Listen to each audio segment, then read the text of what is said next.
apakah faktor yang mempengaruhi pengeluaran sesuatu barang.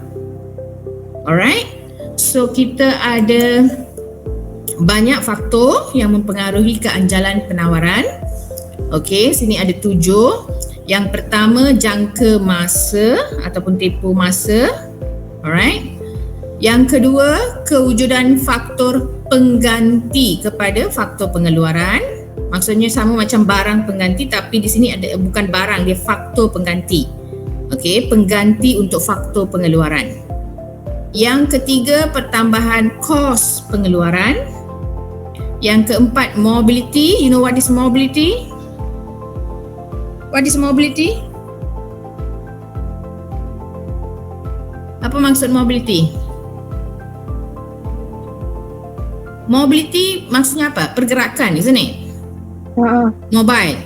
So that means faktor, sama ada faktor itu senang untuk bergerak atau tidak. Boleh dipindahkan dari satu tempat ke tempat lain atau tidak. Itu maksud dia. Okay. Number 5, bilangan firma dalam pasaran. Okay. Number 6, tempoh masa untuk mengeluarkan suatu barang. That is tempoh masa pengeluaran. Dan nombor 7, teknologi yang digunakan dalam pengeluaran. Okay, so if you see all these faktor, dia memang kepada faktor yang mempengaruhi penawaran. Sebab tajuknya pun faktor yang mempengaruhi keanjalan penawaran. Okay, we go to the first factor, jangka masa. Faktor jangka masa. Jangka masa terdiri daripada 3, kita boleh bahagikan kepada 3 peringkat jangka masa. Jangka masa singkat, pendek, panjang. Okey, singkat maksudnya terlalu pendek lah. Okey, masa dia terlalu singkat. And then pendek, panjang. Panjang tu kira yang so maksudnya ni yang paling kecil. Okey, this is second, and then this one dah jangka panjang. Okey, lama dah. Macam tu. Okey, so macam mana jangka masa ini mempengaruhi keanjalan penawaran? Okey, bila kita kata jangka masa singkat, okey, mungkin ia melibatkan 1 bulan atau 2 bulan. Okey, so biasanya bila sesuatu pengeluaran itu dijalankan ataupun bila seseorang pengeluar tu mengeluarkan satu barang, okey, dia buka bisnes. Okey, dalam jangka masa yang singkat, 1 bulan atau 2 bulan macam tu, okey, memang susah untuk menambahkan pengeluaran. Sebab dia baru mula. So jangka masa singkat, okey. Kalau jangka masa singkat maksudnya masa itu terlalu pendek, mungkin 1 bulan, 2 bulan macam tu. So bila jangka masa pendek, singkat, penawarannya menjadi tidak anjal sempurna. Ingat lagi tak kelok tak anjal sempurna? Keloknya macam mana? Menegak. Menegak kan? Menegak. So the quantity berubah ke tidak berubah? Tak berubah. Ya. Quantity akan jadi tetap. Right? So maksudnya pada masa yang singkat, pengeluar tak boleh menambahkan pengeluaran. Okay? So semua input ataupun faktor pengeluaran dalam pengeluaran tak dapat ditambah. So bila input atau faktor pengeluaran tak boleh ditambah, jumlah pengeluaran juga tak dapat ditingkatkan walaupun harga meningkat. Okey, dalam hukum penawaran, bila harga naik, pengeluar akan naikkan pengeluaran. Itu yang kita belajar. Betul tak? Hubungan positif, right?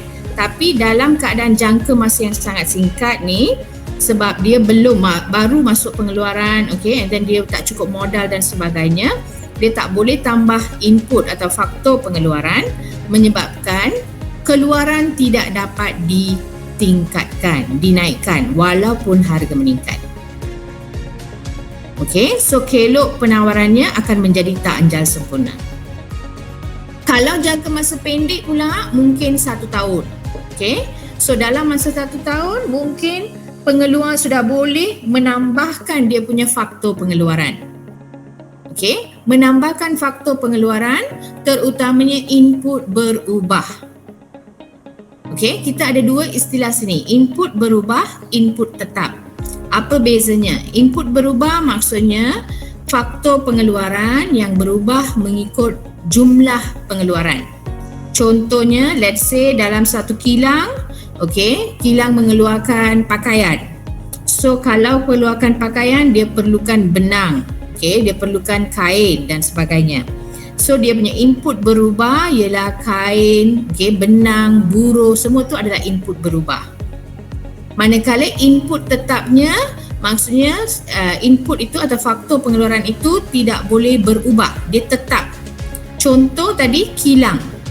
Kilang hanya ada satu saja. So kilang itu adalah input tetap. Manakala input berubahnya ialah buruh, all the barang-barang lain yang digunakan dalam proses pengeluaran lah. So dalam masa pendek, jangka masa pendek, pengeluar boleh menambahkan input berubah ni. Tapi input tetap masih ada. So apa yang berlaku bila harga naik, kuantiti boleh ditambahkan. Penawaran bertambah. Tapi bertambah sedikit. Sebab dia masih jangka masa pendek. Alright? Dan pada jangka masa panjang pula, penawarannya menjadi anjal. Bila anjal, maksudnya perubahan kuantitinya macam mana? Peratus perubahan kuantiti lebih besar daripada peratus perubahan harga. So that means harga naik sikit pun pengeluar boleh keluarkan banyak barang. Kenapa dia boleh keluarkan banyak barang? Sebab dalam jangka masa panjang maksudnya mungkin 10 tahun, dan sebagainya. Dia ada masa yang cukup, mungkin tidak ada untung banyak. So dia boleh buat macam-macam. Dia boleh invest balik untung dia, tambahkan dia punya input tetap dan juga input berubah. So pada masa sekarang, jangka masa panjang ini, semua input akan menjadi input berubah. Maksudnya kalau dulu hanya ada satu kilang, dalam jangka masa 10 tahun, untung sudah banyak, dia dah berniaga, bisnes dia berjaya. So dia mampu untuk membeli satu lagi kilang. So maksudnya dia punya input tetap tadi, kilang tu sudah bertambah. Alright? Daripada satu menjadi dua. So sekarang tak ada input tetap, semuanya menjadi input berubah. Alright? So dengan adanya dua kilang, dengan ramai pekerja, ramai bahan mentah, banyak bahan mentah dan sebagainya, keluaran itu boleh ditingkatkan dengan banyak. Pengeluaran itu bertambah banyak bila harga naik. So dalam jangka panjang, kelok penawarannya adalah anjal. So here same konsep tau. Maksudnya kita bandingkan peratus perubahan kuantiti and peratus perubahan harga. So kalau harga naik, kuantiti tu naik banyak ataupun sikit. Kita tengok macam tu. So kalau jangka masa singkat, terlalu short, it's a very short time. 1 month baru buka bisnes. Pada masa tu you tak boleh lagi tambahkan keluaran. So walaupun harga naik, keluaran tak bertambah. So penawarannya tak anjal sempurna. Dalam jangka pendek, mungkin 1 tahun, 2 tahun. Alright? So pada masa ini mungkin dah ada untung sikit. Alright? So bila harga barang naik, pengeluar boleh menambahkan keluaran. Tapi penawaran itu bertambah sikit saja. So peratus perubahan kuantiti kurang daripada peratus perubahan harga. So penawarannya tak anjal. And jangka panjang apa berlaku? Tempoh masa lama, pengeluar boleh menambahkan semua input dia. So pengeluaran boleh bertambah banyak. So bila harga naik sikit, kuantiti akan meningkat dengan banyak. Peratus perubahan kuantiti lebih besar daripada peratus perubahan harga. So keloknya menjadi anjal. So untuk jangka masa, you have to compare like this. You tak boleh kata secara umum. Sebab setiap jangka masa dia punya kesannya berbeza.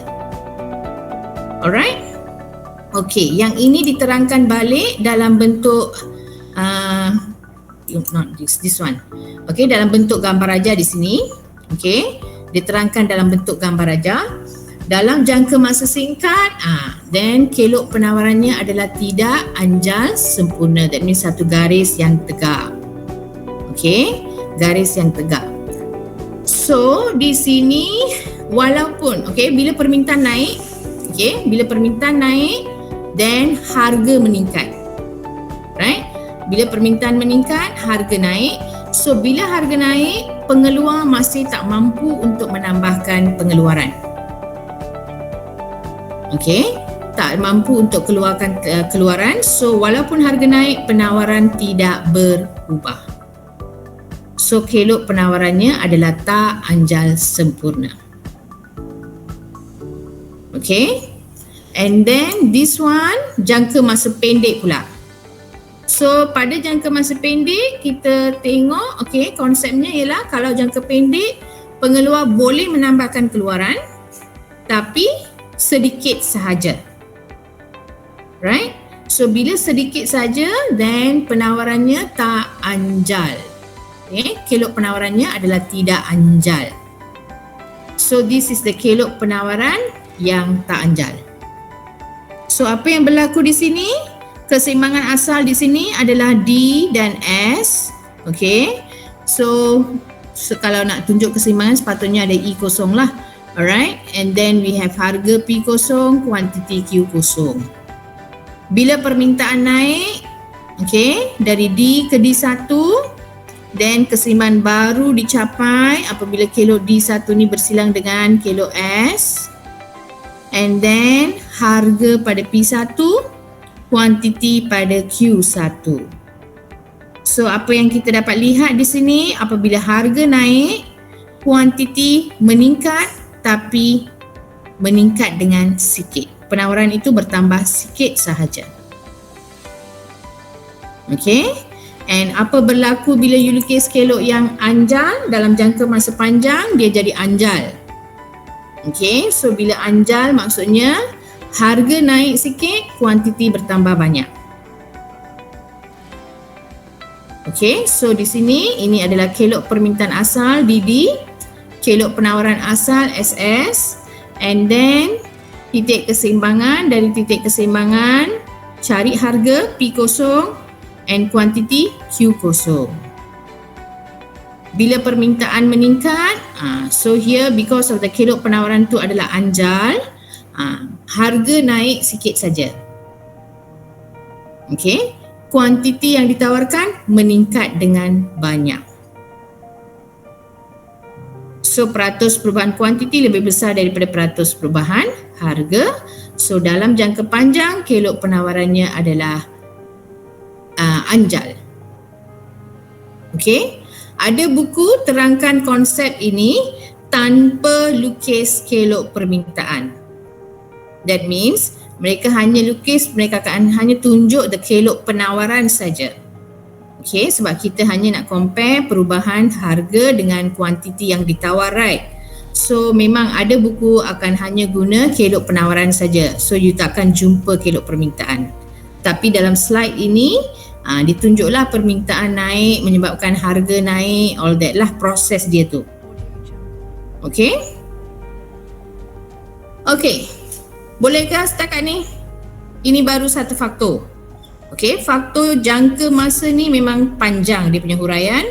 Sebab apa? Sebab kita kena bahagikan jangka masa itu kepada 3 peringkat, singkat, pendek dan panjang. So let's say soalan esei keluar, okay, terangkan 4 faktor yang mempengaruhi keanjalan penawaran. Okay,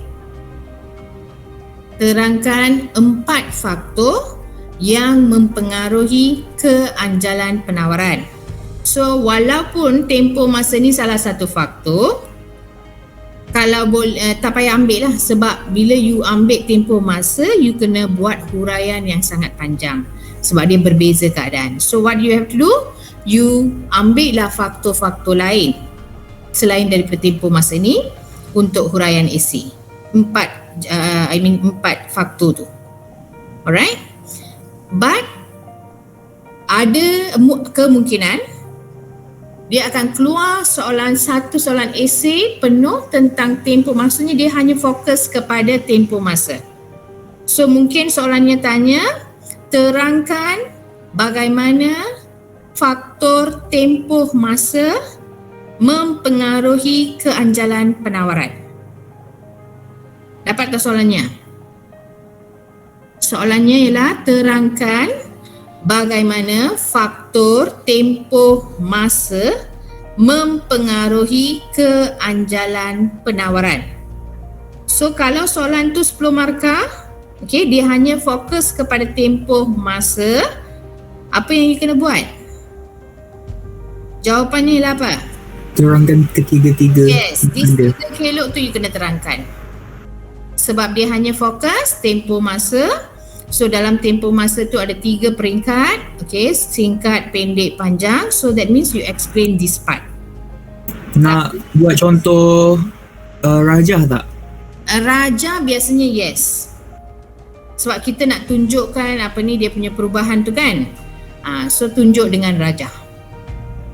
Sebenarnya ada cara lain untuk terangkan. That means you draw in one graph pun sebenarnya boleh. Kalau you ada buku rujukan, you boleh rujuk. Okay, nanti cikgu share satu dia punya gambar rajah.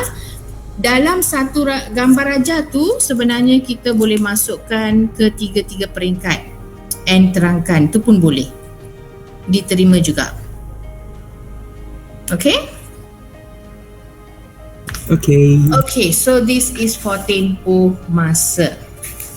Okay, the next one, faktor seterusnya. Boleh sambung faktor seterusnya?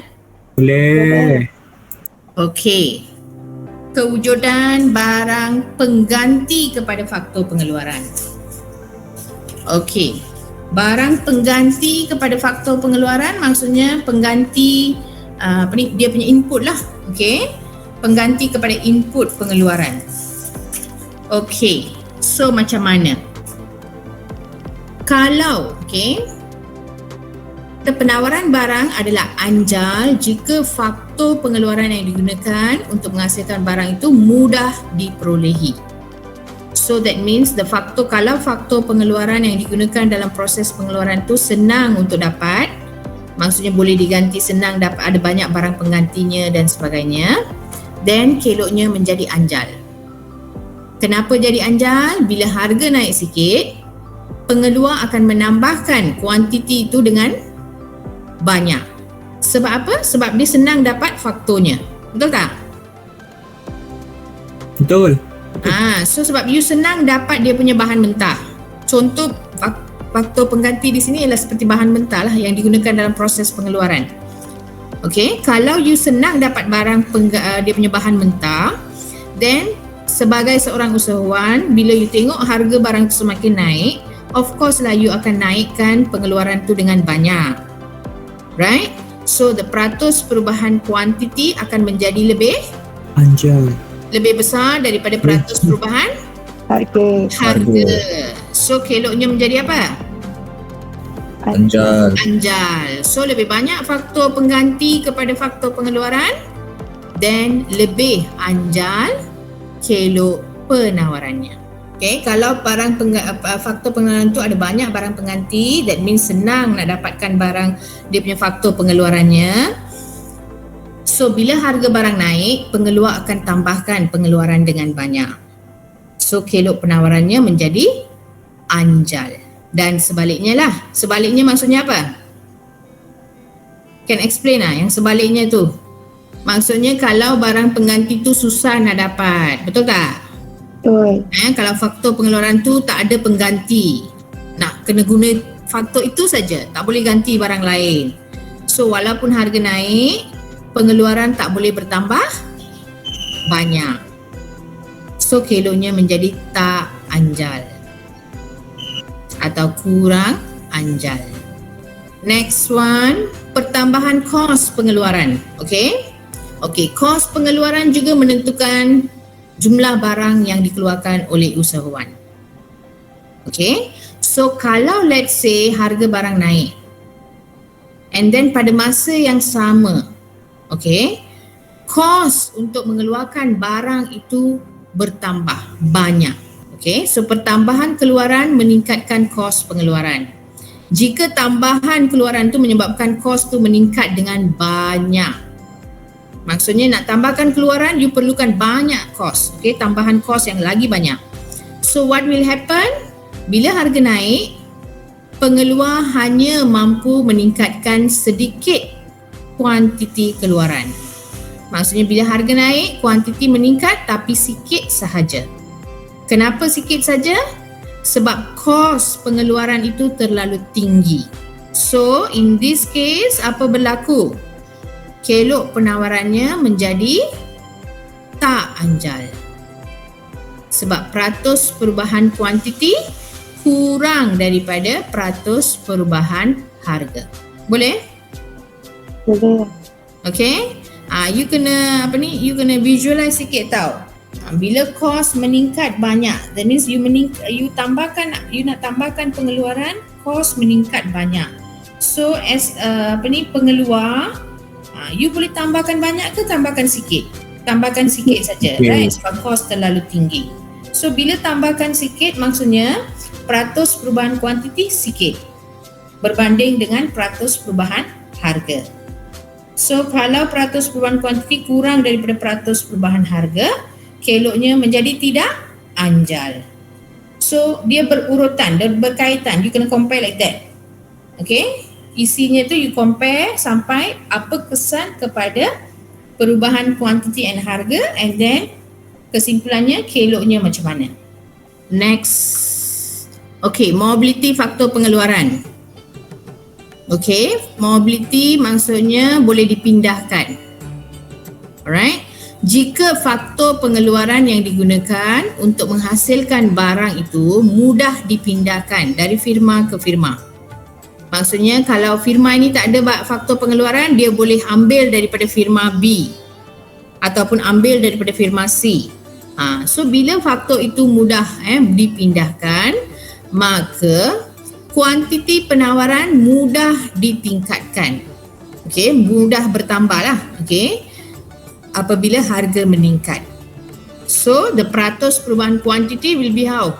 Kalau mudah ditingkatkan, maksudnya peratus perubahan kuantiti tinggi ya. Banyak. Lebih besar daripada peratus perubahan harga. So keloknya menjadi anjal. Okey. So sebaliknya apa berlaku? Kalau faktor pengeluaran tu susah untuk dipindahkan. Okey, dari firma A nak pindah ke firma B tak boleh. Hanya boleh digunakan oleh firma A sahaja. Then pengeluaran tak boleh ditingkatkan dengan banyak. Okey, so peratus perubahan kuantiti akan menjadi kurang daripada peratus perubahan harga. So kelok penawarannya akan menjadi tidak anjal. Okey, sebaliknya maksudnya you terbalikkan dia punya ni lah kesan dia tu. Okey, number 5, bilangan firma dalam pasaran. Ni senang. Berapa banyak firma yang ada dalam pasaran? Kalau lagi banyak firma, pengeluaran bertambah banyak. Betul? Betul.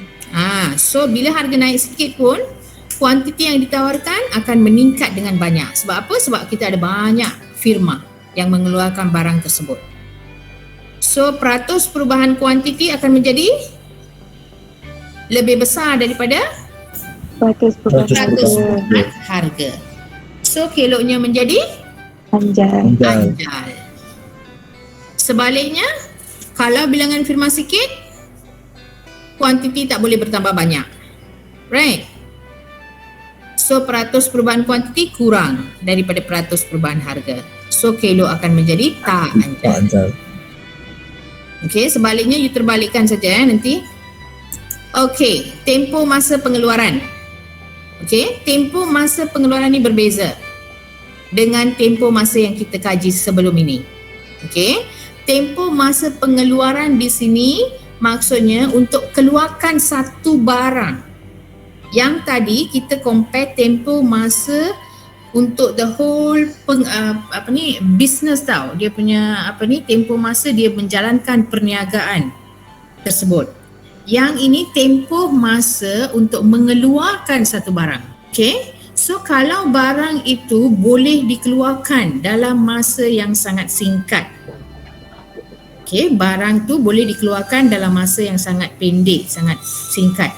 So apa akan berlaku? Bila harga naik, pengeluar boleh menambahkan kuantiti yang ditawarkan itu dengan banyak ke sikit? Banyak. Sebab senang kan? Mungkin satu produk itu mungkin ambil 5 minit saja dia keluarkan, dia hasilkan barang tu.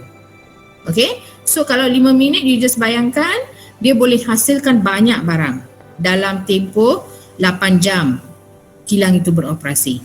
So what will happen? Bila harga naik, kuantiti yang ditawarkan meningkat dengan banyak. So kelo penawarannya menjadi anjal. Sebaliknya, kalau tempoh masa pengeluaran untuk barang itu mengambil masa yang lama. Okay, ini biasanya kita ambil contoh. Kalau masa pendek, makanan all that dia keluarkan dalam tempoh masa yang pendek. Tapi kalau barang itu melibatkan barang seperti komputer ke laptop ke dan sebagainya, mungkin tak boleh keluarkan dalam masa yang sangat singkat. Dia mungkin mengambil masa beberapa hari atau beberapa minggu, right? So bila pengeluaran itu mengambil masa lama, pengeluar tidak boleh menambahkan keluaran itu dengan banyak bila harga naik. Okay? So pada masa itu kelok penawarannya menjadi tak anjal. Boleh? Boleh. Okay, this one is technology. Okay, teknologi pengeluaran. Teknologi pengeluaran di sini maksudnya teknologi yang digunakan, mesin atau jentera yang digunakan dalam proses pengeluaran.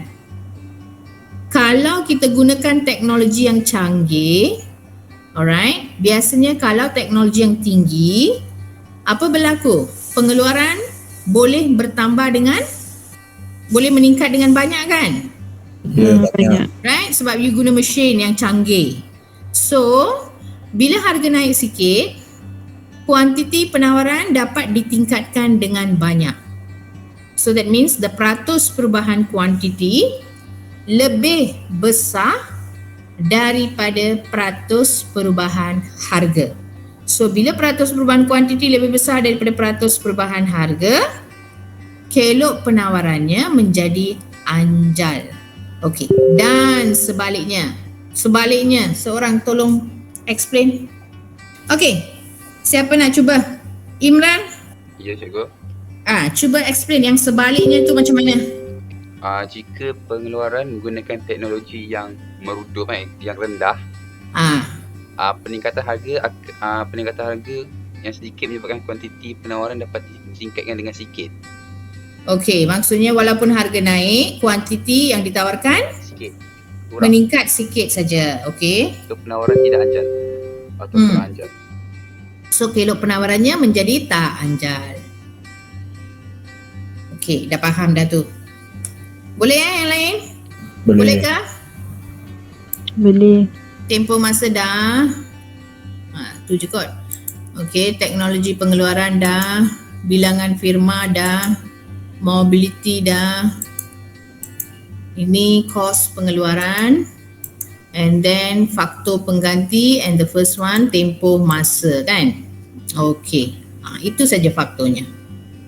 Okey, so ini adalah antara faktor-faktor yang mempengaruhi keanjalan penawaran. Okey, konsep sama macam keanjalan permintaan, faktor-faktor yang mempengaruhi keanjalan permintaan. Nak tentukan sama ada kelok itu akan menjadi lebih anjal atau kurang anjal, okay, you have to compare apa? Peratus perubahan harga. Yes, okay, always compare with the peratus perubahan kuantiti dengan peratus perubahan harga.